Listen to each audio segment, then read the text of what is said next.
자, 예. 우리가 오늘 공부할 부분은 교재 28쪽 할 차례.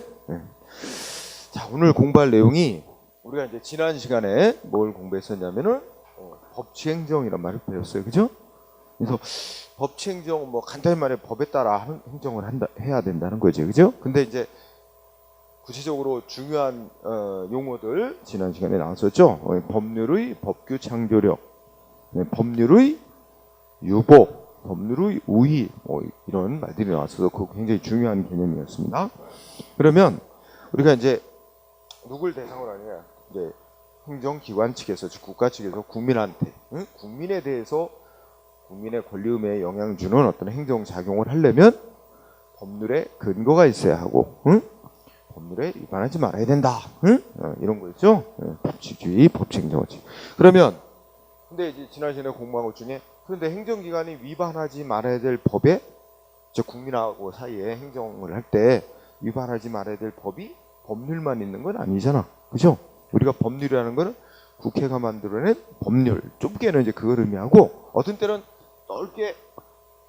넓은 의미로 법률이라고 말하면 그 속에는 꼭 국회가 제정한 것만이 아니라 넓은 의미로 쓸 때도 있어요. 다른 데서 만든 법까지도 포함하는 의미. 근데 이제 좁게는 국회가 절차 밟아 만들어 놓은 법을 우리가 법률이라고 하죠.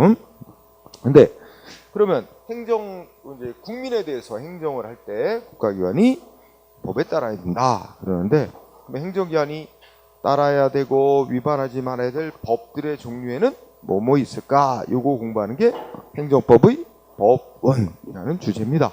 그래서 그 법원을 이제 한자를 변기해 놨죠. 그 원자가 이제 근원 원자잖아, 그죠?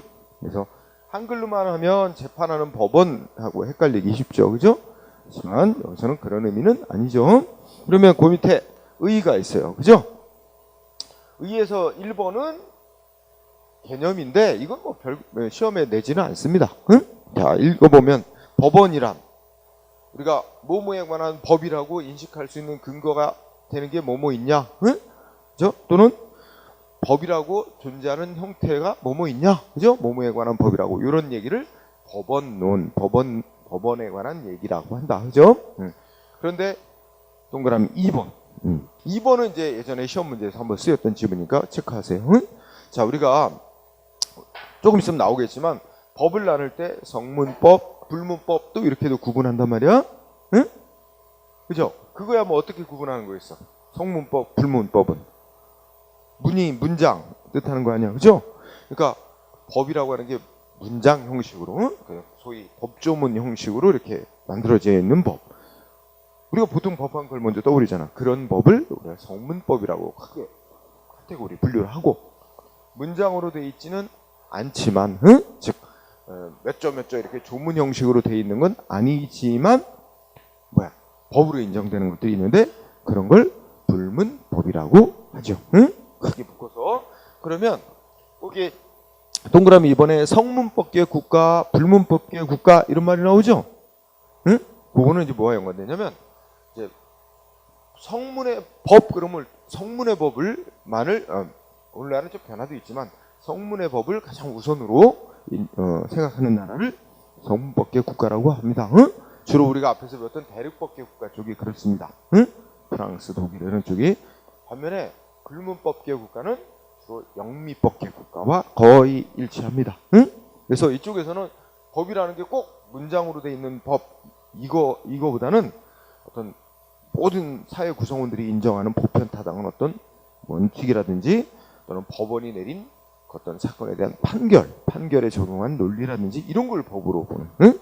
그래서 또 이렇게 계열 구분을 할 수 있는데, 어쨌든 행정에 관한 법이라고 하는 게 뭐뭐 있으면 어디까지로 행정에 관한 법이라고 볼 거냐, 이런 문제는 뭐 성문법을 우선으로 하는 국가든 불문법을 우선적으로 생각하는 국가든 상관없이 다 어느 나라든 어디까지를 행정에 관한 법이라고 볼 거냐 하는 문제는 다 공통적으로 발생한다. 동그라미 2번이 한번 시험 문제 지문 딱 한번 쓰였습니다. 자, 그 다음에 종류. 자, 종류에서 동그라미 1번은 뭐가 핵심이겠어요? 우리가 이제 법은 성문법과 불문법 이렇게 크게 두 계열로 나눌 수 있는데 행정에 있어서는 무슨 계열의 법이 우선이다? 성문법이 원칙이다. 원칙이고 우선이다. 자, 성문법 원칙. 그다음 뭐예요? 근데 동그라미 1번에서는 성문법을 왜 원칙으로 삼는지 이유가 있죠? 상식적으로 생각해 보면 어떻게 돼? 거기 써 있듯이. 응? 국민이 명확히 이제 예측 가능하게, 그죠? 이게 딱 써 있으면, 응? 조문 형식으로 법이 딱 만들어져 있으면, 법에 따르면 이렇게 되는구나, 그죠? 그래서 예측 가능하게 하고, 그렇게 함으로써 어떻게 돼? 법과 관련된, 응? 그 생활에 있어서 안정성 확보를 위해서, 그죠? 그래서 어쨌든 동그라미 1번의 핵심은 결론이 뭐야? 이게 핵심. 성문법을 원칙으로 하는 거다. 행정 분야에 있어서는. 다만 두 번째 줄에 또 뭐 있어요?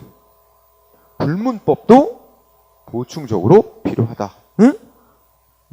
그러면서 이제 동그라미 2번은 왜 불문법이 보충적으로 필요한지 이유를 쭉 써놓은 겁니다. 여러분들 꼭 읽어보세요. 응? 우리 상식적으로 생각해서 성문의 법을 완벽히 다만 제정해 놓을 수는 없는 일이고 아주 가정을 해서 처음에 아주 우리 현실 세계를 다루는 성문법을 완벽하게 만들어 놨다고 칩시다. 근데 현실은 자꾸 급변하는데, 그죠? 근데 어떻게 돼? 거기 맞춰서 계속 법을 사회에 맞게 개정, 변경을 해줘야 되는데 그걸 또 제때 못하면 현실에 맞지도 않는 법을 계속 적용해야 되는 그런 문제가 생기죠. 응? 그러니까 이렇게 성문의 법을 결국 동그라미 2번은 성문의 법이 완비되기 어려운 그런 이유들을 나타내는 거예요. 그래서 결론이 뭐야? 성문법을 어느 나라든 영미법계든 대륙법계든 행정에 있어서는 성문법을 원칙으로 삼는다고 보면 돼요. 그런데 성문법이 완비될 수 없기 때문에 불문법으로 그 부족한 점을 보충해야 된다. 그죠? 자, 그러면 지금 요 의라는 파트에 공부를 했는데 여기서 핵심은 글자는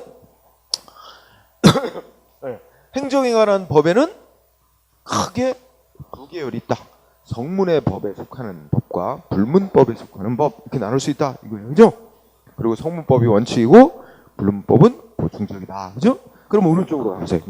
그러면 이제 우리 논의 순서는 행정에 관해서 적용되는 즉 국민과의 사이에서 행정을 할 때 따라야 되는 성문의 법에는 어떤 법들이 있는가?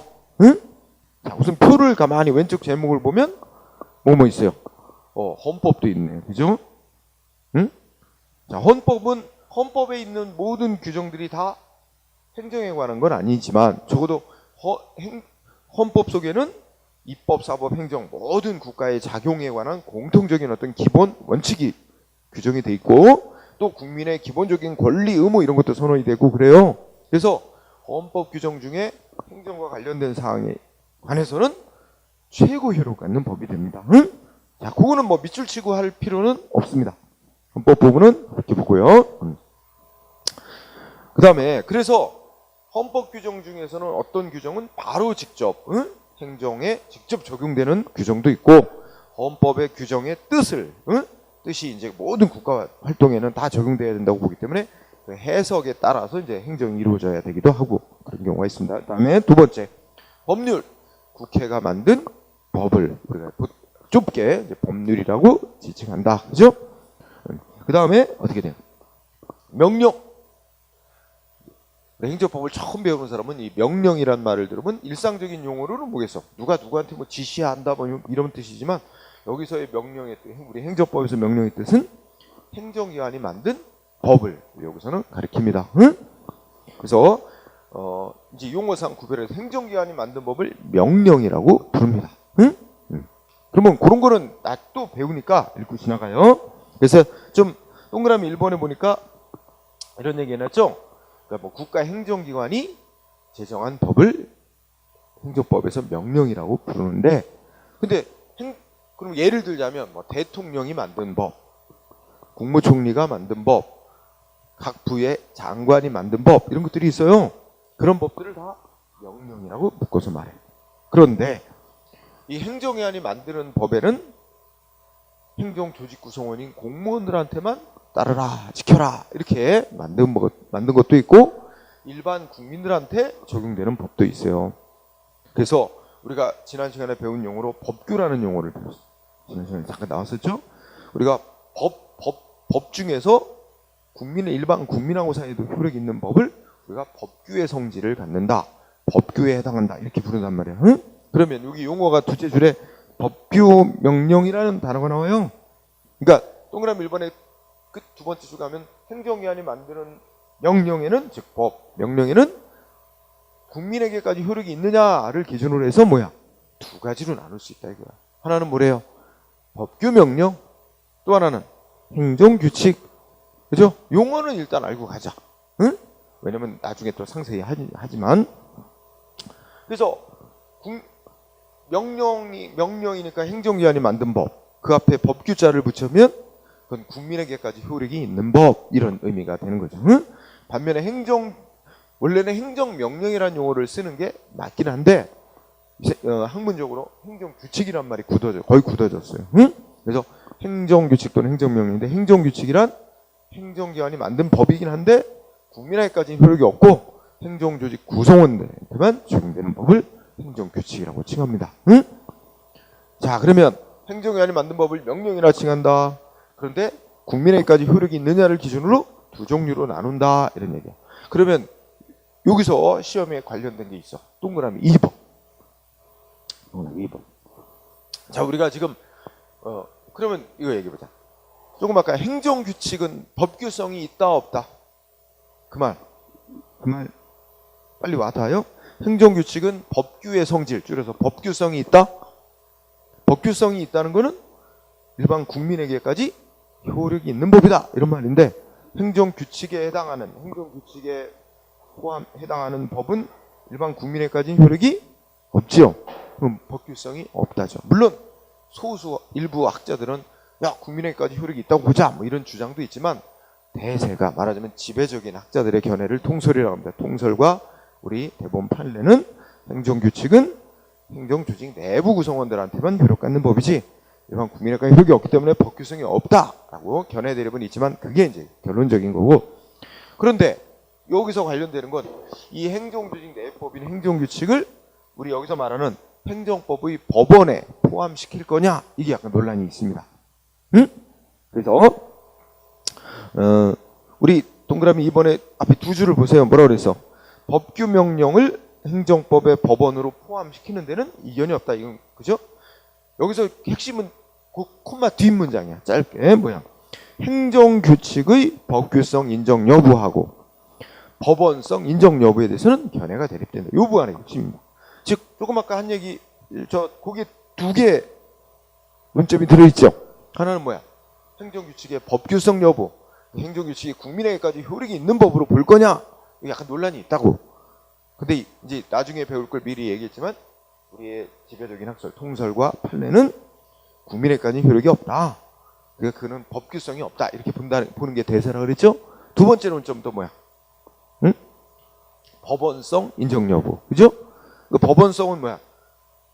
행정법의 법원, 즉 행정을 할 때 따라야 될 그 법에 포함을 시키느냐, 이것도 약간 논란이 있다는 거죠. 그래서 그 뒤에 설명은 일단은 중요한 게 이거야. 행정규칙의 법규성 인정 여부, 법원성 인정 여부 다 견해 대립이 있다. 이게 중요한 얘기입니다. 응? 그다음에 화살표 얘기는 이제 뭐야? 그 국민하고 사이 효력 갖는 법만을 행정법의 법원, 행정을 할 때 따라야 될 법, 이거로 보면 행정규칙은 법규성이 없으니까 행정법의 법원에서 제외시키겠죠. 포함을 안 시키겠죠. 하지만 또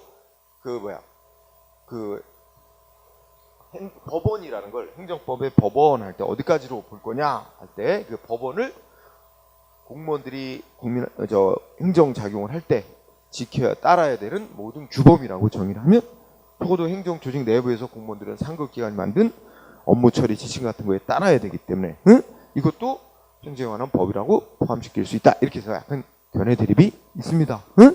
자, 그 부연 설명은 뭐고요? 근데 결론적으로 어떻게 돼? 다섯째 줄, 광의설이라고 그랬죠? 그거 밑줄 치죠. 광의설이라는 건 넓게 정의하는 견해겠죠? 넓게 정의하는 견해에 따르면 어떻게 된다? 행정규칙의 법규성 및 법원성을 다 인정한다. 응? 이거는 이 넓게 보는 광의설에 따르면 하는 얘기입니다. 응? 이게 대세는 아니고, 응? 이것도 이제 출제자가 들어가서 학설은 잘 안 내는 편이지만 간혹가다 낸단 말이야. 그래서 지문 하나에 광의설에 따르면이라는 전제를 깔고 이렇게 된다. 근데 반대로 이제 틀리게 낸 적이 있어. 응? 광의설에 따르면 행정법의 법원에 포함되지 않는다. 이런 식으로 고점 하나 찍고, 그죠? 그 다음에 자치법규라는 거는 지방자치, 인천광역시 같이 지방자치단체에서 자기네 자치단체 관할 구역 내 적용하려고 만드는 법이다. 이렇게 생각하라. 이것도 그냥 읽고 지나가요. 두 종류의 법이 있어요. 조례라는 법이 있고 규칙이라는 법이 있어요. 응? 이런 걸 우리가 자치법이라고 부르죠. 자치법, 지방자치단체가 만드는 법. 누가 만드느냐에 따라서 조례라는 법과 규칙이라는 법이 있습니다. 응? 조례는 이제 기본적으로 이제 우리 인천광역시 같으면 인천시의회에서 만드는 법이에요. 다만 최종 공포는 이제 인천시장, 자치단체장이 하지만, 그 다음에 이제 규칙은 인천시장 같은 지방자치단체장이 단독으로 만드는 법입니다. 응? 자, 뭐 여기 상세하게 보지 말고, 응? 근데 규칙과 같은 계열인데 교육사무에 대해서 교육감이 만든 규칙을 교육규칙이라고 칭하며 이것도 행정에 관한 법이 되는 데는 틀림이 없습니다. 응? 행정에 관한 법원. 자, 그런데 여기서부터 헌법, 법률, 명령, 자치법규까지를 그 조약 및 국제법규 바로 위까지, 거기까지를 공통상으로 묶으면 이거는 국내법으로 공통점을 묶을 수 있어요. 응? 헌법부터 자치법규까지. 응? 우리가 법을 또 구분할 때 국내법, 국제법 이런 구분이 있거든. 응? 상식적으로 생각해서 국내법은 한 국가가 자국 내에 적용하려고 만든 법이겠죠. 그죠? 근데 국제법은 국가 사이에 또는 국가와 유엔 같은 뭐 국제기구 사이에 이렇게 적용하기 위해서 만드는 법을 국제법이라고 합니다. 응? 이렇게 분류하죠. 그런데 그럼 먼저 우리나라 국내법, 헌법부터 자치법규까지 그 표 바로 위에 보세요. 응? 성문법원 제목 밑에 4줄 정도 써 있죠? 자, 그런데 우리 지금 공부한 헌법, 법률, 명령, 자치법규 이 법들 만드는 자들이 다 다릅니다. 응? 그냥 상식적으로 얘기해서 헌법은 우리 국민이 다 합의해서 만드는 법이다. 그래서 국민이 만드는 법이라고 합니다, 보통. 그런데 헌법은 아주 기본적인 것만 규정을 해놨어요. 그러면 보다 헌법에서 제시되어 있는 세부 사항들은 국회가 법률로 정합니다. 법률은 국회가 정하죠. 그 다음에 더 세부 사항은 행정기관인 대통령, 총리, 장관이 정합니다. 그런 게 명령이에요. 그죠? 그리고 지역의 특성을 반영해서 지역에만 적용되는 그런 또 법은 지방자치단체에서 만듭니다. 그게 조례 규칙이에요. 그죠? 근데 다 만들다 보니까 만드는 자들이 다르다 보니까 무슨 문제가 생길 수 있다고? 서로 법들이 내용이 모순되게 만들어지는 경우도 있어요. 충돌한다 그래. 그죠? 그럼 어떻게 해야 돼? 이 해결을 해야 되는데. 그죠? 그 원칙이 확립돼 있어요. 그래서 위에 보면 이제 4줄 속에 용어가 이제 논점이 2가지죠. 아니 그러니까 간단히 기억해야 될 거는 우리 성문 법원들 간에는 국내법만 얘기하자면 성문 법원들 간에는 어떻게 돼 있어? 이 효력 순위가 정해져 있어요. 응? 그래서 헌법이 효력이 가장 높고 그 다음에 법률, 그 다음에 대통령령, 총리령, 부령, 그 다음에 뭐 지방자치단체장이 단체 만든 조례, 규칙 그런 순서예요. 응? 효력 순서가. 그런 순위를 정해놔야 뭐 법들 간에 충돌이 나면 응? 해결할 수 있죠. 그죠? 그래서 우리 알아야 될 단어. 자, 법들 간에 충돌이 있으면 가장 먼저 뭐에 의해 해결한대? 어느 법이 효력이 더 상위에 있는 법이냐? 첫 번째 그걸 기준 적용한 상위법 우선 원칙. 그죠? 근데 충돌하는 내용이 서로 무슨 충돌하는 법 간에 서로 효력이 동등한 법이야. 응? 그러면 또 어떻게 해결해야 돼? 그건 상위법 우선으로 해결할 수가 없죠? 그 효력이 동등한 법 간에는 다른 2가지로 해결해. 첫 번째가 뭐냐면 어느 쪽이 보다 더 특별한 사항에 대해서 적용하려고 만드는 법이냐? 즉 우리가 법을 또 특별법, 일반법도 이런 구분도 하거든. 특별법, 응? 특별법에 해당하는 법을 우선 적용해야 된다. 응? 그 다음에 어느 쪽도 특별법, 일반법도 아니고 효력이 같은 종류의 같은 법인데 특별법, 일반법 관계도 아니다. 그럼 마지막에 정리하는 게 나중에 만든 법, 응? 신법을 우선 시킵니다. 응? 그래서 거기서 하나 캐치할 거 상위법 우선원칙, 특별법 우선원칙, 신법 우선원칙에 따라 그 순서 알아두면 좋겠습니다. 응? 자, 따라서 만약에 이런 지문이 있으면 어떻게 될까요? 보세요. 우리가 이제 구법인 신법인 일반법, 응? 그다음에 구법인 신법 구법은 이제 어느 때 만들어졌느냐, 먼저 만들어진 법이냐, 나중에 만들어진 법이냐, 그죠? 그다음에 구법인 특별법 이렇게 구분하면 어떻게 돼? 어느 쪽 이게 만약에 충돌이 된다. 응? 그럼 어느 쪽 법이 우선하고 어느 쪽 법에 따라야 될까요? 응? 신법, 구법 사이는 신법이 우선하는 거죠. 그죠? 하지만 이거는 일반법이고 이건 특별법이에요. 그죠? 그러면 신법 우선 원칙보다 특별법 우선 원칙이 앞선다 그랬죠? 그러니까 이거에 따라야 되는 거죠. 응? 네. 그죠? 네. 그런 관계가 있다는 얘기입니다. 자, 그러면 여기서 성문법원의 종류 다시 한번 머릿속으로 리마인드 해보세요. 성문법원의 종류는 헌법, 법률, 명령, 자치법규. 그런데 자, 요것들은 뭐 내용이 그렇게 뭐 심각하게 문제 나오고 그런 건 별로 없습니다. 응? 그런데 맨 밑에 조약 및 국제법규 있죠? 요거는 내용을 꼼꼼히 공부해야 될 중요한 부분입니다. 응? 조약 및 국제법규. 자, 첫 번째 의의가 있는데 의의는 읽고 지나가도 돼요. 조약이란 뭐 응? 국제법규란 뭐 응? 요거는 읽고 지나가도 응? 되겠습니다. 자, 그러면 여기서는 법원성 문제가 됩니다. 자, 법원성에서 우리 헌법 6조가 소개되어 있을 거예요. 헌법 6조 1항 있죠? 그 밑줄. 헌법 6조 1항 밑줄 쳐주세요. 우리나라 헌법 제6조 1항은 자, 이런 문구를 두고 있대요. 헌법에 의하여 체결되고 공포된 조약과 일반적으로 승인된 국제법규는 우리 국내 법과 동일한 효력을 갖는다. 이렇게 되어 있대요. 그죠? 일단 이 헌법 조문 자체가 시험 문제에 쓰입니다. 자, 일단 알아두고요. 그러면 헌법에 따라 헌법에서 외국과 체결된 조약이라든지 우리나라가 또는 뭐야? 우리나라가 가입한 건 아니지만 뭐 다른 나라 대다수 다른 나라들이 가입해서 지키고 있는 국제사회 규범 같은 거 있죠? 이런 거, 그런 거는 우리 국내 법하고 동일한 효력을 갖는다 이렇게 선언이 되어 있어요. 그죠? 자, 이 헌법 6조에 따라 결론이 어떻게 되는 거야? 그렇다면 외국하고 맺은 조약이 있는데 그 조약이 우리 국내 행정에 관련된 내용을 담고 있어요. 그러면 어떻게 돼? 국내법과 동일한 효력을 갖는 것으로 인정을 해놓고 있죠? 그리고 결국 뭐야? 국내법처럼 인정이 되는 거지. 응? 자, 우리가 지난 시간에 행정법 정의가 이런 게 있었어요. 행정법을 세세하게는 안 했지만 행정에 관한 국내 공법 이렇게 세 가지였어. 그러면 행정법이라면 국내법이라 해야 된다는 전제까지 있어. 그죠?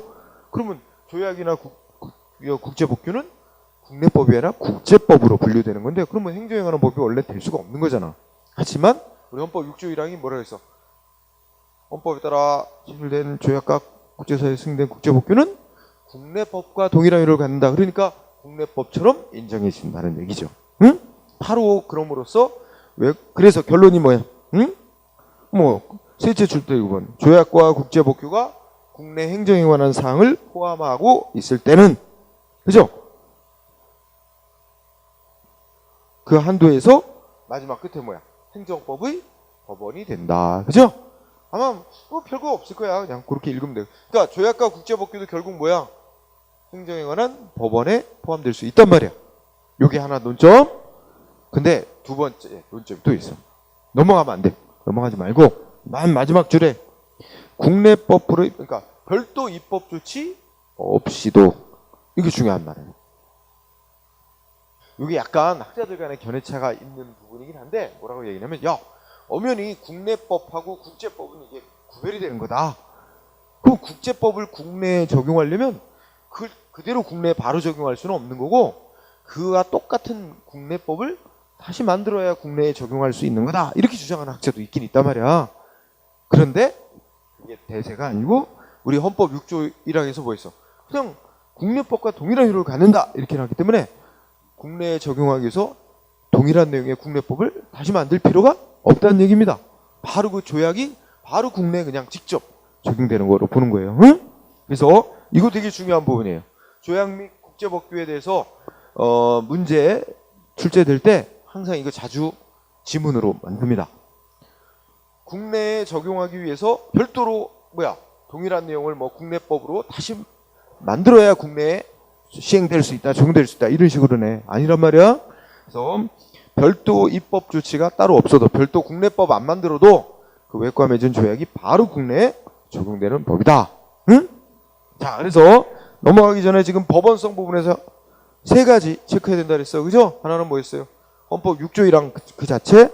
그리고 헌법 6조 1항에 의해서 결론 조약 및 국제법규도 일정한 경우 행정에 관한 법원이 된다. 세 번째, 그런데 국내에 적용되기 위해서 별도의 국내법으로 따로 만드는 조치 필요 없다. 응? 네, 다음 페이지. 그 다음에 논적 또 하나 있어. 조약 및 국제법규. 조금 아까 헌법 6조 1항에 외국과 맺은 조약 및 국제법규 어떻게 된다 그랬어요? 국내 법과 같은 효력을 갖는다 그랬어요. 근데 국내법 종류가 여러 가지인데 효력도 다 다른데 어떤 종류의 국내법과 효력이 같은지는 안 써 있어요. 그냥 국내법과 동일한 효력이라고만 써놨어. 국내법에 헌법과 같은 효력을 동일한 효력이냐, 법률과 동일한 효력이냐 이거는 안 써 있어. 그래서 이제 결국 학자들의 견해와 법원의 판결에 의해서 해결이 되는데 이렇게 정리가 됩니다. 자, 조약은 동그라미 1번 헌법보다는 하위 효력이다. 헌법보다는 효력이 낮다. 응? 이건 뭐 당연한 거로 생각하고 미처 안 주셔도 될 거야. 헌법보다는 효력이 하위 효력. 그러면 논리적으로 거기 써놓은 대로 읽어보면 알 수 있을까? 그러면 헌법이 상위법이고 조약이 하위법이니까 만약에 외국과 맺은 조약이 우리 헌법에 어긋나는 내용, 모순되는 내용이면 어떻게 돼? 그 조약은 무효. 단 국내에서 무효. 다만 국제법적으로는 그는 효력이 별개입니다. 응? 그래서 국내에서 무효가 됩니다. 우리 헌법은 우리 국내에서만 최고 효력 갖는 법이니까, 그렇죠? 자, 그 다음에 그러면 헌법보다 효력이 낮고 동그라미 2번 뭐 같은 효력을 갖느냐? 법률, 국회가 만든 법률의 효력을 가질 때도 있고 그보다 한 단계 낮은 명령의 효력을 가질 때도 있다. 이렇게 봅니다. 법률 또는 명령의 효력을 가질 때가 있다. 응? 그러면서 대략 이런 겁니다. 우리가 이제 외국과 조약을 맺을 때 국회의 동의를 거치는 게 있어요. 국회의 동의까지 얻은 조약은 국회가 만든 법률과 같은 정도의 효력을 갖는다고 인정하고 그냥 국회의 동의를 얻지 않고 대통령이 사인만 하고 장관이 사인만 하는 그런 조약도 있어. 그거는 대통령이 사인한 조약이면 대통령령과 같은 효력 뭐 이런 정도로 그렇게 해서 명령의 효력을 갖는다고 본다. 근데 또 연결되는 문제. 그러면 만약에 외국하고 조약을 맺은 게 있는데 국내 법하고 충돌이 돼? 그럼 아까 배운 논리에 따라 해결하는 거야. 어느 쪽 법이 상위법이냐, 어느 쪽이 특별법이냐, 어느 쪽이 신법이냐. 그 논리를 그대로 적용하면 문제 해결된다. 그래서 그런 얘기 써 있습니다. 그죠? 자, 그래서 뭐 특별한 거 없고 헌법보다는 효력이 낮고 법률 또는 명령의 효력을 가질 때가 있다. 국내법과 충돌하면 맨 마지막 논점. 국내법과 충돌하면 아까 배운 그런 원칙에 따라 해결한다. 이거 알면 그냥 넘어가면 되고 그러면 판례가 몇 개 나오죠? 자, 시험에 나온 중요한 판례들을 몇 개 확실히 합니다. 자, 2번 판례가 아주 중요합니다. 2번 판례의 골자는 우리가 뭐 간단히 말해서 거기 GATT라고 나오죠? 가트 협정 들어봤을 거야. 가트 협정이라고 부르죠. 그래서 거기 앞부분은 그냥 읽고 지나가도 되는데 밑줄 친 부분만 꼭 기억하세요. 근데 가트 협정이란 거 거기 판결문에 뭐라고 써 있다는 거야? 국회 동의까지 거친 거라는 거야. 가트 협정이. 그러니까 명칭이 협정이든 협약이든 국가 간의 문서로 합의한 거를 우리가 이제 조약이라고 합니다. 그런데 그러니까 이거 법률의 효력을 가진다 이렇게 볼 수도 있는 거죠. 그런데 자, 우리나라 지방자치단체인 전라북도에서 학생들 급식 제공하는 업체에 대해서 국내 농산물을 이용해서 학교 급식 이거 제공하면 여러 가지 특혜를 준다. 응? 특별한 혜택을 주도록 하는 내용의 법을 제정했어요. 전라북도 조례. 응? 그랬더니 이거 가지고 이제 소송이 들어간 거야. 응? 왜 그 국내 농산물하고 외국 농산물하고 차별하냐? 응? 그거 조약에 위반되는 거다. 가트 협정에. 이래가지고 소송이 들어간 거예요. 응? 그래서 결론 이번 판례 지방자치단체가 제정한 조례가 가트 협정에 위반된다면 무효다. 요거 시험에 단골 메뉴입니다. 응? 그리고 여기에 적용된 논리는 두 가지가 여기서 우리가 캐치할 수 있는 게 두 가지야. 우리 이미 배운 거. 자, 외국과 맺은 조약도 국내 행정에 관한 사항을 포함하고 있을 때는 뭐가 된다고? 국내 행정에 관한 법이 되며 바로 직접 국내에 적용되는 법이다. 이런 게 깔려 있는 거고, 그 다음에 우리 국내법하고 충돌이 되면 상위법 우선, 특별법 우선, 시법 우선 원칙에 따라 해결한다 하는 게 깔려 있는데 여기에 적용된 건 지금 상위법 우선 원칙이지. 왜냐면 그 조약은 법률과 같은 정도의 효력을 갖는 거다. 그죠? 그런데 조례는 한참 못해야. 그죠? 그러니 상위법에 어긋났으니 조례는 하위법으로서 무효다. 이런 결론이 된 겁니다. 응?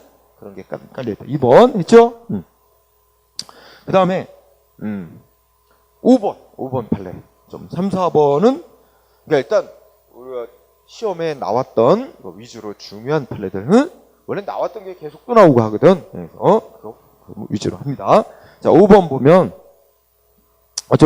우리나라 WTO 협정이란 거에 가입했단 말이야. 응? 그렇죠? 그래서 아마 얼마 전에도 들어봤을걸? 중국이 우리 사드 배치했다고 여러 가지 보복하잖아. 응? 그래가지고 괜히 그동안은 아무 문제 없이 잘 세관에서 통과시켜주는 것도 괜히 트집 잡고, 그죠? 해가지고 통과를 안 시켜주고 응? 그런다 해서 이거를 WTO 응? 여기다 그러니까 소송 제기를 하니 마니 이런 얘기도 보도된 바 있어요. 응? 자, 그래서 우리나라도 WTO 협정이라고 국제 협정이 가입돼 있는데, 자, 거기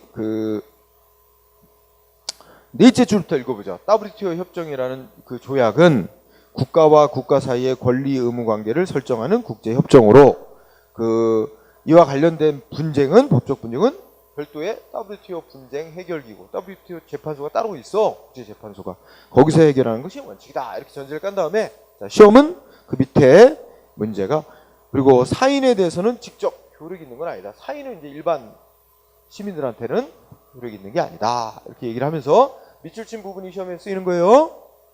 뭐였어? WTO 협정에 따른 회원국 정부의 반덤핑 법. 여기 회원국 정부가 누구였냐면 대한민국 정부였어.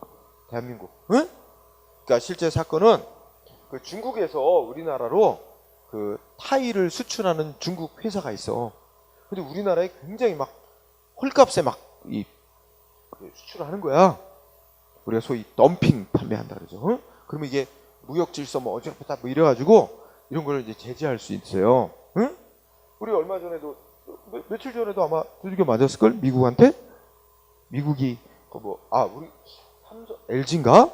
얼마 엄청난 액수 덤핑 했다고 반덤핑 관세라 그래서 왕창 물려요. 돈 버건 거의 다 뺏겨. 응? 네. 불공정 무역으로 보는 거죠. 그런 건데 그래서 중국에서 엄청난 싼 값에 우리나라에 이제 타일을 수출하고 그래가지고 우리나라 이제 정부에서 중국 업체한테 관세를 물린 거야. 반덤핑 관세를. 이랬더니 중국 회사가 우리 대한민국 정부를 상대로 소송을 낸 거야. 우리 국내 법원에다가 이거 WTO 협정 위반이다. 응? 근데 우리 법원이 뭐 했어? 어떻게 판결했어? 야, WTO 협정은 국가와 국가 사이에 적용되는 거고 국가하고 뭐 어떤 개인 사이에 적용되는 게 아니야. 그리고 WTO 협정과 관련된 뭐 분쟁 사건은 별도의 국제 재판소에서 거기다 신청해서 거기서 해결해야지. 우리 한 국가의 국내 법원에서 재판할 수 있는 문제도 아니야. 이러면서 결국 우리 법원이 재판할 사항이 아니다. 그러고 재판을 거부한 결정이다. 이겁니다. 응? 그래서 우리 WTO 협정에 따라 우리 대한민국 정부가 중국 타유 수출 업체에게 이제 반덤핑 부가처분이라는 게 이제 관세를 왕창 물렸단 말이야. 반덤핑 관세를 물렸더니 중국 회사가 WTO 협정 위반이라는 이유로 사인이 중국 개인이나 뭐 중국 민간 기업이나 다 사인으로 민간을 사인으로 불리니까 사인이 직접 우리 대한민국 법원에 대한민국 정부를 상대로 이 관세 부과한 거 위법이니까 취소해달라 이걸 소송하는 거 허용되지? 그런 거 주장할 수 없다. 허용될 수 없다는 뜻입니다. 응? 이것도 잘 나오고요. 그 다음에 요새 또 잘 나오는 6번 잘 나와요. 6번. 자, 문장의 주어 남북 사이의 화해와 불가침 및 교류 협력에 관한 합의서라고 해서 작성하고 우리 이거 김대중 대통령 때나 노무현 대통령 때나 하여튼 대통령 사인 북한의 뭐 김정일 아니면 뭐야 누구였지? 김정일 사인을 하고 이랬단 말이야. 그죠? 그런데 핵심 남북 사이의 화해와 불가침 및 교류 협력 합의서는 5째 줄 끝에 조약 국가 간에 맺은 조약이라고 볼 수 있다 없다? 이게 중요한 거야. 조약이라고 볼 수 없다는 거야. 그러니까 뭐야? 국내법과 동일한 효력이 인정되는 것도 아니다. 따라서 거기에 따라야 될 국가의 의무도 없다. 그런 뜻입니다. 결론이. 응? 그래서 핵심은 남북 간의 합의서는 조약이 아니다가 가장 핵심입니다. 조약에 해당하지 않는다. 왜 그랬을까? 원래 조약이란 국가와 국가 간에 국가와 국제기구 간의 문서에 의해 합의하는 거야. 응? 근데 남북한끼리는 서로 국가로 인정을 안 합니다. 국제사회에서는 별도의 국가로 인정을 하지만 남북한끼리는 서로 국가로 인정을 안 합니다. 남북한 간에는 그게 핵심 이유예요. 그죠? 따라서 이 합의서는 뭐 읽어보면 알지만 뭐 국가 간의 조약을 맺었다고 볼 수는 없고 서로 이 같은 민족인데 분단된 상태라는 특수한 관계에서 서로 신뢰를 가지고 우리 지키자 서로 이런 합의한 거에 불과할 뿐 이게 조약에 해당한다고 볼 수는 없기 때문에 그게 지켜야만 국가가 지켜야 될 의무가 있는 법적 구속력이 있는 조약이라고 볼 수가 없다. 지켜야 될 의무가 있다고 볼 수. 지금 안 지키고 있잖아. 그죠? 저 언제부터 안 지켰냐면 그 이명박 대통령 때부터 안 지켰어요. 그 우리 관광객 한 사람이 북한에 뭐 초소병이 쏜 총에 금강산 관광 갔다가 해변가 건지고 어디 가다가 뭐 금지구역으로 들어갔는지 총 맞아 죽고 우리 정부가 이 북한과의 모든 관계를 끊기다 이래가지고 그죠? 그때 이후로 박근혜 정부까지 계속 이 합의서를 서로 안 지키고 있습니다. 응? 근데 이제 문재인 정부 들어와서 야 이거 우리 합의서 지키자. 응? 지금 근데 북한이 좀 응하지 않지. 지금 분위기 상황이 우리 문재인 정부는 야 좀 회담 좀 하고 좀 의논 좀 해보자. 일체 대화에 응하지 않고 있죠. 지금 상황이.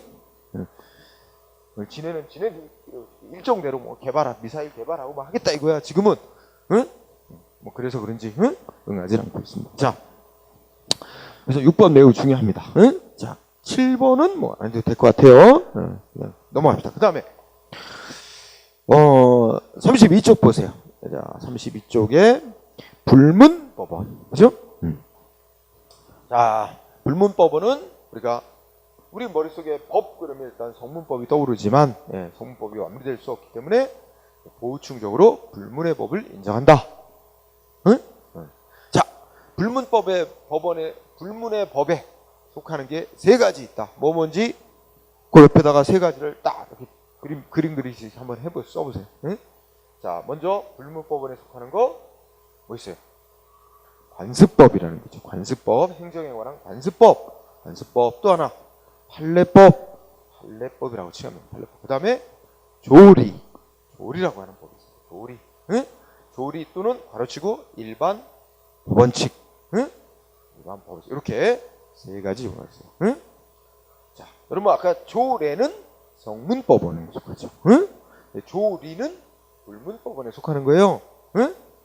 모음 사이로 전혀 다른 겁니다. 자, 그 다음에 그러면 관습법 내용을 공부하고 쉬는 타임을 갖죠. 자, 상식적으로 관습법은 이렇게 생각하죠. 관습법은 관습이 법으로 인정된 걸 관습법이라고 한다. 관습이 뭐야? 오래 지속된 관행이야. 그런데 오래 지속된 관행만 있다고 되는 게 아니고 오래 어떤 지속된 관습이 있고 관행이 있고 대다수 사람들이 뭐라고 믿어야 돼? 그 관행대로 되는 거를 하는 걸 당연시하고 있어야 돼. 그죠? 그러면 그걸 법으로 인정합니다. 따라야 될 규법, 응? 법으로 인정한다. 그래서 우리가 의의를 읽으면서 두 가지 요소, 동그라미 1번만 공부해. 두 가지 요소. 관습법이라고 인정되려면 뭐가 있어야 돼요? 간단히 얘기해서 오래 지속된 관행이 있어야 됩니다. 관행. 응? 객관적으로 관행이 존재해야 되고, 두 번째 주관적으로 뭐야? 대다수 사람들이 그대로 하는 거를 관습대로 하는 걸 당연시하고 있다는 인식. 이걸 뭐라고 표현해? 법적 확신이라고 합니다. 응? 이 두 가지 요소가 갖춰졌다 인정되면 그걸 법으로 인정합니다. 응? 다만 이게 법으로 인정되는 건 실제상으로는 어떻게 했어? 이제 법원에 의해서 이제 이걸 관습을 법으로 인정한다 해가지고 이제 판결하면서 이거를 그 근거하겠죠. 그럼으로써 확인이 되고 할 겁니다. 그죠? 자, 그 다음에 성립 요건. 자, 성립 요건의 핵심 동그라미 1번. 위에서 말한 관행과 법적 확신 두 가지 요소 외에 국가가 법으로 인정한다라는 표시, 응? 국가의 승인이 있어야만 법으로 되는 거냐? 논란이 있습니다. 뭐래요? 거기에 대해서 학자들 간 논란이 있는데 핵심 동그라미 1번의 두 번째 끝에 첫째 줄 끝에 국가의 승인까지는 요하지 않는다는 견해가 통설이다. 지배적인 견해입니다. 그런 견해를 법적 확신설이라고 해요. 그러니까 관행과 법적 확신만까지만 있으면 된다라고 죠. 시험 문제 이렇게 나왔잖아요. 관습법의 성립 요건에 관해서는 법적 확신설이 통설이다. 법적 확신설이 일반적 견해다. 이렇게 낸다니까 질문? 법적 확신설이 뭔지도 기억을 해야 되겠죠? 이걸 말하는 거다. 응? 국가의 승인까지는 요하지 않는다고 보는 견해. 자, 그 다음에 법원성은 뭐 특별한 건 없습니다. 아까 얘기했던 거야. 성문법이 완비될 수 없기 때문에 보충하기 위해서 불문의 법이 필요하다. 결국 뭐야 그럼 핵심 결론은 행정에 관한 관습법도 행정에 관한 법이 된다. 응? 될 수 있다. 행정법의 법원에 포함된다. 이겁니다. 응? 그죠? 뭐 특별한 문제는 없습니다. 그죠?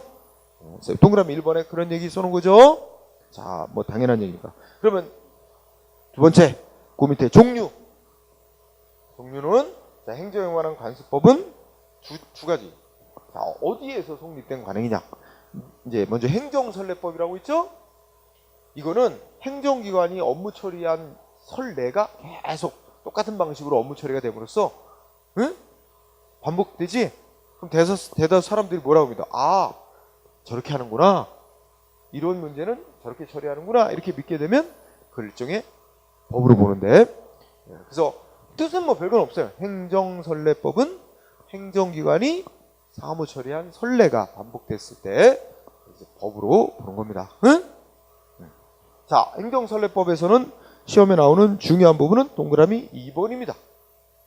응? 동그라미 2번. 자, 동그라미 2번에 뭐였어요? 응?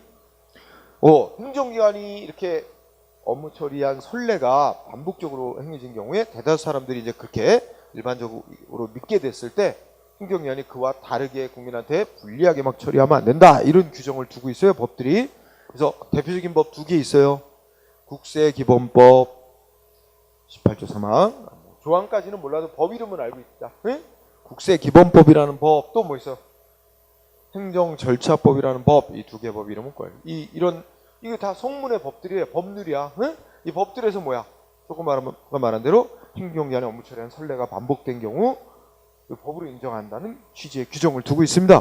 그래서 행정선례법이라는 게 인정된다는 걸 명문으로 인정하고 있는 실정법도 있다. 응? 얘가 두 개 법이다. 응? 판례도 세 번째 줄. 우리 대법원도 행정기관이 어떻게 돼? 어떤 경우에 누구한테 세금 부과할 수 있다는 걸 알고 있으면서도 어떤 이유가 있어서 알면서도 세금을 장기간 부과 안 해야 그럼 사람이 상대방이 세금 부과 안 한 걸로 믿게 된 마당에 새삼스레 세금 부과는 허용될 수 없다 이런 판결이거든. 그걸 이제 행정기관이 세금 부과할 수 있다는 걸 알면서도 어떤 이유로 계속 세금을 부과 안 해왔을 때 그게 비과세 관행이 성립했다라고 인정합니다. 응? 그래서 그것도 밑줄 판례도 이른바 비과세 관행을 행정선례법으로 인정하고 있다. 응? 동그라미 2번이 중요한 거예요. 또 한 종류는 뭐야? 민중적 관습법. 여기서 민중은 일반 국민이야. 일반 사람들, 일반 국민들이 국민들 사이에 오랫동안 수년간, 뭐 수십 년간이든 수년 이상 계속 지속되었던 관행이 성립되고 사람들이 당연시하고 있다.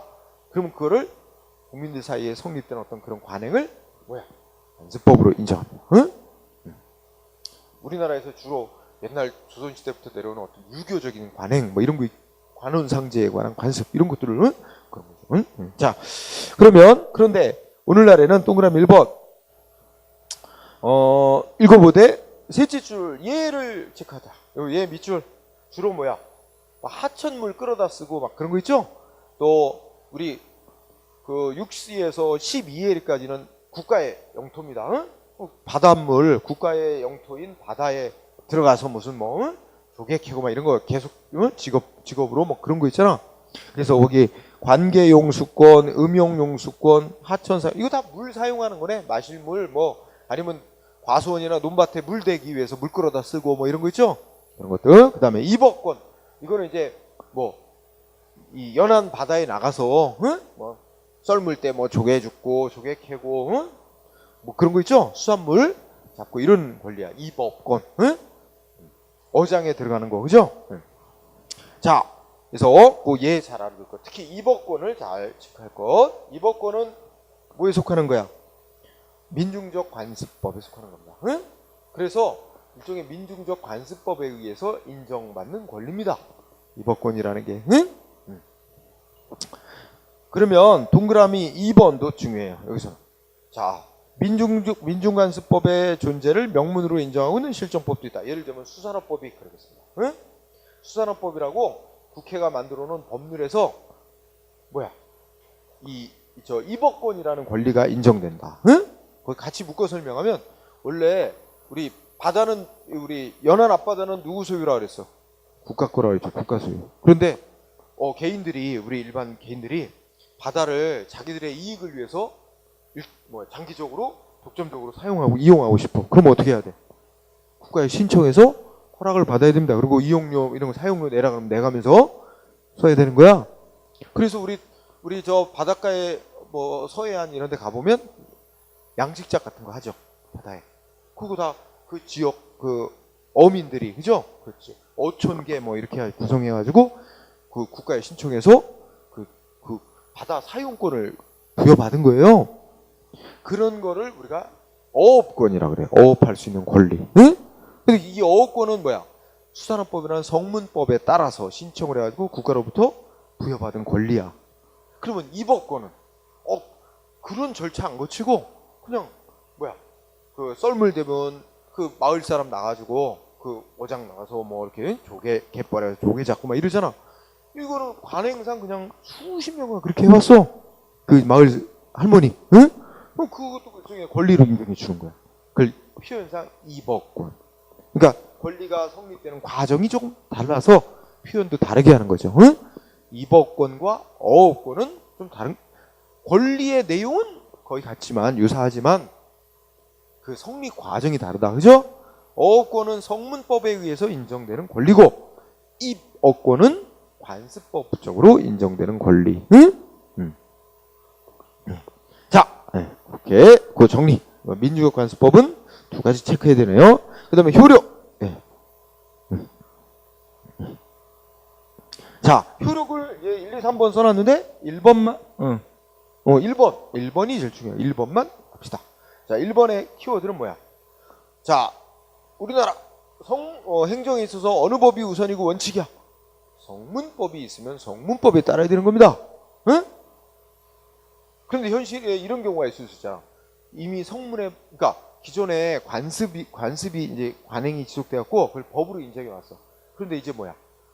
성문의 법이 새로 만들어졌어. 그런데 기존의 관행하고는 다르게 만들어놨어. 그럼 어느 법을 따라야 돼? 성문법 따라야지. 그죠? 그런 경우도 성문법이 우선하는 거고, 그 다음에 기존의 성문법을 만들어놨어. 그런데 그런 법이 있는지 없는지 사람들이 알지도 못하거나 뭐 어떤 이유로 성문법 무시당해. 그리고 다 사람들이 성문법에 규정된 내용과 다르게 행동을 해. 그리고 다 당연하게 그렇게 생각하고 있들이 있어. 그러면 어떻게 될까? 그러면 관습법이 성문법을 이겼다고 볼까? 그런 걸 표현하기. 야, 이런 사람, 이렇게 주장하는 사람. 야, 그러면 사람들이 이미 만들어진 성문법이 있는데 그거 개무시하고, 응? 그 새로운 관행을 만들어서 그 관행대로 하는 걸 당연시한다? 그러면 어떻게 될까? 그러면 기존의 그 성문법은 이미 법으로서의 가치, 기능을 상실했다고 보고, 나중에 성립된 그 관습만을 법으로 인정하는 게 맞지 않느냐? 이렇게 주장하는 사람도 있어요. 그렇게 주장하는 사람들을 이제 일명 개폐적 효력설이라고 부르는데, 성문의 법을 개정 폐지시키는 힘까지 있다고 보자 라고 하는 거예요. 응? 그런데 그거는 받아들일 수 없다. 왜? 행정 분야에 있어서는 세계 언어를 막론하고 성문법이 우선입니다. 국민한테 예측하는, 왜냐면 행정작용의 많은 부분은 국민한테 일방적으로 의무 부과하고 안 따르면 막 강제 조치하고 이런 게 많기 때문에 명확하게 정해놓고 국민한테 예측 가능하게 해야 될 필요가 있기 때문에 성문법을 우선으로 삼습니다. 응? 그러면 성문법이 있는 한은 성문법이 우선이고 관습은 법으로 인정될 수 없다 이런 말입니다. 응? 성법에 어긋나는 관습은 법으로 인정될 수 없고, 그래서 결국은 뭐야? 성문법이 없을 때 한해, 응? 어떤 분야, 어떤 사안에 적용할 성문의 법이 만들어져 있지 않아? 그럴 때 그 성문법의 흠결을 보충하기 위해서 그 지속되어 온 관행을 그에 적용하는 법으로 보충적으로 인정한다. 그죠? 그래서 보충적 효력설이 통설 판례. 응? 성문의 법이 없을 때 보충하는 보충적 효력설을 통설 판례로 합니다. 자, 그러면 오른쪽에 판례로 가볼까요? 자, 판례 중에 뭐 1번은 여러분들 읽고 지나가도 될 거고 2번도 그냥 읽고 지나가도 될 거야. 아까 판례가 뭐야? 비과세 관행을 행정선례법, 즉 관습법으로 인정한 그런 취지의 판례입니다. 읽고 지나가요. 자, 그 4번을 체크합시다. 4번은 두 줄 읽어보고 뭘 나타내는 판결이에요. 응? 행정에 있어서는 성문법이 우선이고 원칙이다. 응? 관습법은 성문법에 비해 뭐야? 응? 거기 무슨 단어 나왔어요? 응? 여러분들 첫 줄 끝에 재정법이라는 단어 나오지? 재정법이 똑같은 말 바꾸면 무슨 법? 성문법. 응? 그러니까 관습법은 성문법에 대해 어떤 관계에 있대? 열후적. 응? 우열반할 때 열자. 그러니까 열등하다는 거지. 그러니까 그건 2차적이고, 응? 그 다음에 또 뭐야? 응? 열후적이고 보충적인 성격을 갖는다. 그러니까 관습법은 성문법을 보충하는 성격만 갖는 거다. 성법 없을 때 그걸 잘 나타내는 거죠? 자, 4번 체크하고요. 5번은 안 해도 될 거야. 자, 거기에는 5번은 이제 입어권, 관행어권이라고도 지칭하죠? 입어권이라고 조금 아까 설명했으니까 여러분들 한번 보충해서 읽어보기 바랍니다. 자, 6번 중요합니다. 6번 판례. 6번 판례는 아주 중요. 자, 우리 지난 시간에 통칭이 할 때도 관련된 판례였습니다. 그죠? 수도 이전하는 거 위헌이라고 판정해달라고 헌재 신청 들어갔었다 그랬죠? 근데 헌재는 뭐야? 수도 이전에 관한 사항은 고도의 정치성을 갖는 사안이라고 볼 수 없다. 그리고 사법심사 대상 아니다. 라고 볼 수 없다. 그래갖고 결국 심사했지? 그래서 위원이라고 결정했어요. 자, 여기에는 6번. 넷째 줄, 다섯째 줄. 대한민국의 수도가 서울이라는 점은 이게 문장의 주어. 여러분 8개월 공부할 때 문장의 주어. 그다음에 결론. 서술어. 결론은 뭐예요? 대한민국의 수도가 서울이라는 점은 응? 그 바로 밑에 줄. 이른바 관습헌법으로서 불문헌법에 해당한다. 응? 중요한 단어 관습헌법으로 인정하는 거야. 응? 그러니까 헌법 제1조부터 뭐 131조까지 제1조 뭐뭐 2조 뭐 이렇게 써 있는 걸 성문헌법이라고 한다면 이게 대한민국의 수도가 서울이다 하는 거를 성문의 법 어디에도 써놓지는 않았지만 한 나라의 수도에 관한 사항은 국가에 있어서 중요한 사항이기 때문에 그런 헌법의 효력을 갖는 거로 보는 게 맞다. 그러면서 뭐야? 대한민국 수도가 서울이라는 점은 헌법의 효력을 갖는 거래. 다만 명시돼 있지는 않는 거니까 뭐야? 관습헌법이라는 용어를 썼습니다. 그죠? 자, 첫 번째 논점. 대한민국의 수도가 서울이라는 점은 관습헌법에 해당한다. 응? 근데 그 다음에 논점이 또 있어요. 바로 옆에. 그죠? 자, 관습헌법도 헌법의 일부로서 성문헌법 경우와 동일한 효력을 가지기 때문에 여기가 아주 약간의 이상하기도 한 부분인데 자, 핵심 뭐야? 관습헌법은 성문헌법과 동일한 효력을 갖는다. 응?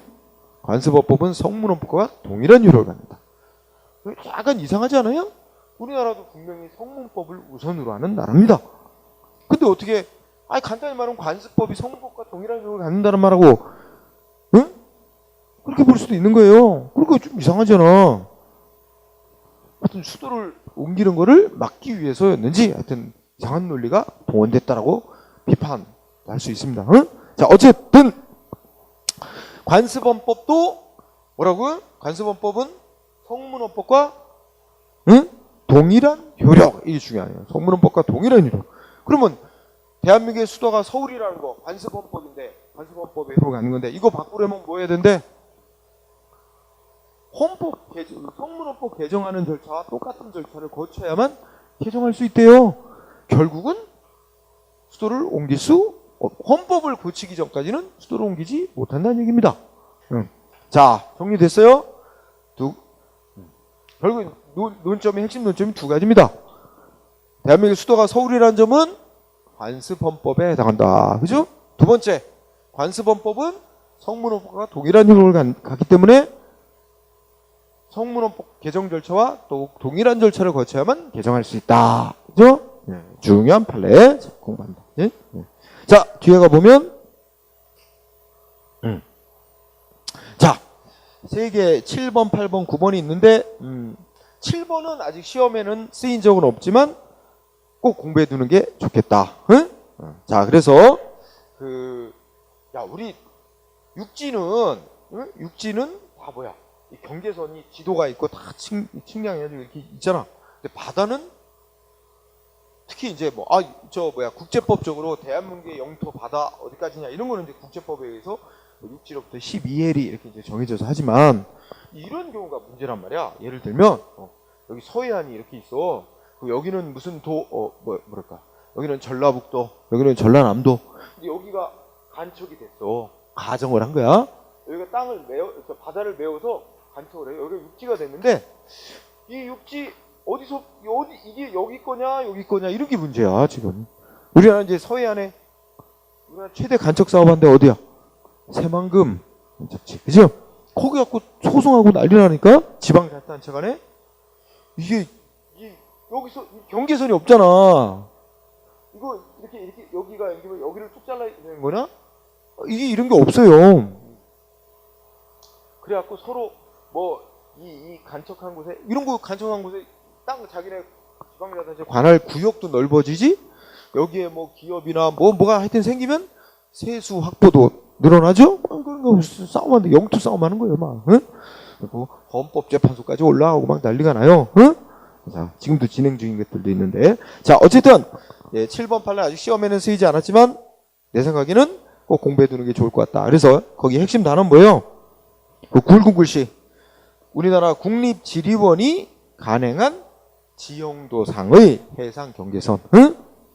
국립지리원이라는 곳에서 간행한 지형도에 나타나 있는 해상 경계선은 행정관습법상 해상 경계선으로 인정된다. 이거죠, 그죠? 네.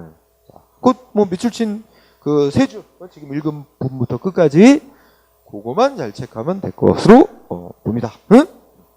한편 이제 8번하고 9번은 여러분들 읽어보되 간단한 골자가 뭐야? 어떤 관습법이라는 게 인정이 됐어도 시대가 변하고 사회가 달라지고 그러면 어떻게 돼? 사람들이 인식이 바뀌고 그러면 이제 법의 효력을 상실할 수도 있다는 거예요. 법이 이제 법의 효력 상실될 수도 있다. 응? 그렇지 않아요? 왜냐면 그 대다수 사람들이 이제 그렇게 하는 게 당연하다고 인정을 해야 하고 있어야 그게 법으로서의 효력을 인정받는 건데 대다수 사람들이 이제 그거를 따라야 될 어떤 규범으로 생각을 안 하게 됐다면 제 법의 효력은 상실된 거로 봐야 된다. 뭐 그런 취지예요. 응? 그래서 그리고 관습이 법으로 효력을 인정받으면 우리나라의 헌법서부터 이런 그 법질서에 어긋나지 않아야만 된다. 응? 이런 거죠. 응? 성문 헌법 질서에 어긋나면 법으로 인정될 수 없다. 응? 그런 겁니다. 그래서 그런 것들이 있으니까 이렇게 보세요. 자, 우리 쉬는 시간을 가지고 판례법부터 다시 또 체크해 보죠.